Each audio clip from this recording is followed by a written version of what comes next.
कहानी की शुरुआत एक जापानी आदमी से होती है जो एक बिल्कुल सफेद और खाली कमरे में जागता है। उस कमरे में न तो कोई दरवाजा है, न खिड़की और न ही कोई दूसरा इंसान। जब वह दीवार के पास चलता है तो उसे दीवार पर एक अजीब सा बटन दिखाई देता है। जिज्ञासा में वह उसे छूता है और दबा देता है। अचानक फर्श और दीवारों से सैकड़ों छोटे छोटे मुस्कुराते हुए फरिश्ते निकल आते हैं। वे कुछ सेकंड तक रुकते हैं और फिर वापस दीवारों में गायब हो जाते हैं, लेकिन जाने से पहले वे दीवारों पर कई अजीब बटन छोड़ जाते हैं।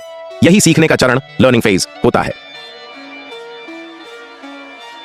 वह आदमी जिस उंगली से बटन दबाता है उसे सूंघता है और अचानक डर के मारे चीख उठता है।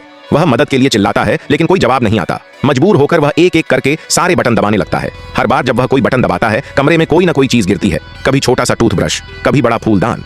वह देखता है कि एक ही बटन को दोबारा दबाने पर वही चीज फिर से गिरती है। कुछ बटन दबाने पर उसे ढेर सारी चॉपस्टिक मिल जाती है, लेकिन जैसे ही वह सामने वाले बटन को दबाता है, एक छोटी ट्रॉली आकर उसके पैरों से टकरा जाती है। दर्द और झुंझलाहट में वह दूसरा बटन दबाता है। वह बटन बच्चों के आंगन, बैकयार्ड का आकार ले लेता है और उसके चेहरे पर गैस छोड़ देता है। कई घंटों बाद कमरा अजीब अजीब चीजों से भर जाता है। थक कर वह एक गेंद दीवार की तरफ फेंकता है। गेंद गलती से एक बटन दबा देती है और ऊपर से सुशी की प्लेट गिरती है। भूखा आदमी खुश हो जाता है, लेकिन फिर उसे एहसास होता है कि उसके पास सोया सॉस नहीं है। वह बार बार वही बटन दबाता है, उम्मीद करता है कि सोया सॉस मिलेगा, लेकिन हर बार सिर्फ सुशी ही गिरती है। हार मानकर वह बिना सॉस के ही सुशी खा लेता है। जैसे ही आखिरी टुकड़ा खत्म करता है, वह बटन फिर दबाता है और इस बार सोया सॉस की बोतल गिरती है। गुस्से में वह उसे फेंक देता है। फिर वह एक और बटन दबाता है और उसे पुराने जमाने का 3D चश्मा मिलता है। जब वह उसे पहनता है तो उसे एक छोटा फरिश्ता दिखाई देता है जो एक खास बटन की ओर इशारा कर रहा होता है। उसे लगता है कि शायद यही बाहर निकलने का रास्ता है। जैसे ही वह बटन दबाता है, एक काउंटडाउन शुरू हो जाता है। काउंटडाउन खत्म होते ही ऊपर से एक विशाल बच्चा आता है और उसके चेहरे पर गैस छोड़ देता है। कई घंटे बाद वह एक मजेदार किताब का 5वां भाग पढ़ चुका होता है। उत्साहित होकर वह छठे भाग के लिए बटन दबाता है, लेकिन उसके बजाय 7वां भाग गिरता है। गुस्से में वह और बटन दबाता है और उसे 8वां और 9वां भाग मिल जाता है, लेकिन छठा भाग नहीं। अचानक एक बटन दबाने पर पीछे की दीवार में एक छुपा हुआ दरवाजा खुल जाता है। वह खुशी से उछल पड़ता है, लेकिन उसे याद नहीं रहता कि वह कौन सा बटन था। वह फिर से बेतरतीब बटन दबाने लगता है। एक बटन से एक अफ्रीकी जनजाति का आदमी निकल आता है जो दीवार से दीवार तक दौड़ने लगता है। दूसरे बटन से उसके सिर पर पानी गिरने लगता है। आखिरकार वह सही बटन फिर से ढूंढ लेता है। जैसे ही वह दरवाजे की ओर बढ़ता है, दरवाजा उसके सामने बंद हो जाता है। ऐसा कई बार होता है। तब उसे समझ आता है कि दरवाजा तभी तक खुला रहता है जब तक बटन दबा रहता है। वह कई तरीके आजमाता है, पैर से दबाना, रस्सी से खींचना, फ्लाई स्वेटर से मारना, लेकिन कुछ भी काम नहीं करता। फिर वह फूलदान को बटन के ऊपर रखता है, लेकिन बटन फिर ऊपर आ जाता है। वह फूलदान को भारी बनाने की सोचता है। पहले उसमें पानी भरता है, लेकिन पानी उसके ऊपर गिर जाता है। फिर वह उसमें सुशी भर देता है जब तक कि फूलदान बहुत भारी ना हो जाए। चॉपस्टिक से वह एक एक करके सुशी निकालता है। आखिरकार फूलदान उठाता है और बटन की तरफ जाता है, लेकिन तब उसे एहसास होता है कि वह फिर से भूल गया है कि सही बटन कौन सा था। घबराहट में वह एक बटन दबाता है और वही जनजाति वाला आदमी फिर से निकल आता है, जो फूलदान से टकराकर उसे 2 टुकड़ों में तोड़ देता है। गुस्से में बड़बड़ाते हुए वह सही बटन फिर ढूंढ लेता है। इस बार वह बटन को सुशी से ढकने की कोशिश करता है, लेकिन वह फिर भी ऊपर आ जाता है। टेप से भी काम नहीं बनता। दर्द निवारक दवाइयां लेकर वह आखिरकार सो जाता है। जब वह जागता है तो उसे दांत साफ करने की जरूरत महसूस होती है। पानी के लिए वह एक बटन दबाता है, लेकिन वह गलत बटन होता है। ऊपर से एक लंबी रस्सी गिरती है।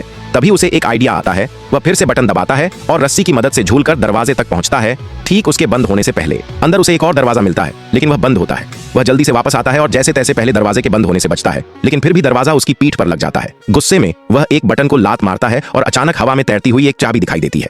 वह समझ जाता है कि यह दूसरी दरवाजे की चाबी है, लेकिन दरवाजे की तरह यह चाबी भी थोड़ी देर बाद गायब हो जाती है। अब उसे एक साथ दरवाजे और चाबी दोनों को संभालना है। पहले उसे चाबी वाला बटन ढूंढना होता है जिसे वह भूल चुका है। वह एक बटन दबाता है, एक कुत्ता भौंकता हुआ निकल आता है। दूसरी बार भी वही होता है। तीसरी बार जाकर उसे सही बटन मिलता है। वह ध्यान से देखता है और सुशी लेकर बटन पर रखता है, लेकिन फिर से कुत्ता निकल आता है। गुस्से में वह दोबारा सही बटन ढूंढता है और नई योजना बनाता है। वह रस्सी से झूलकर एक साथ दोनों बटन दबाने की कोशिश करता है, लेकिन योजना फेल हो जाती है। जब वह फर्श पर गिरता है तो उसकी नजर एक प्लंजर पर पड़ती है जो उसे पहले किसी बटन से मिला था। उसे एक शानदार आइडिया आता है। प्लंजर की मदद से वह दीवार से चिपककर बटन दबा सकता है। कुछ नाकाम कोशिशों के बाद उसका प्लान काम करने लगता है। वह रस्सी से झूलता है, प्लंजर से बटन दबाता है, फिर खुद को पीछे धकेलता है और चाबी पकड़ लेता है। फिर वह दरवाजे वाला बटन दबाता है और दरवाजा बंद होने से पहले अंदर घुस जाता है। लेकिन यहां एक और मोड़ आता है। दरवाजे के ऊपर एक और ताला होता है जिसमें 3 अंकों का पासकोड चाहिए।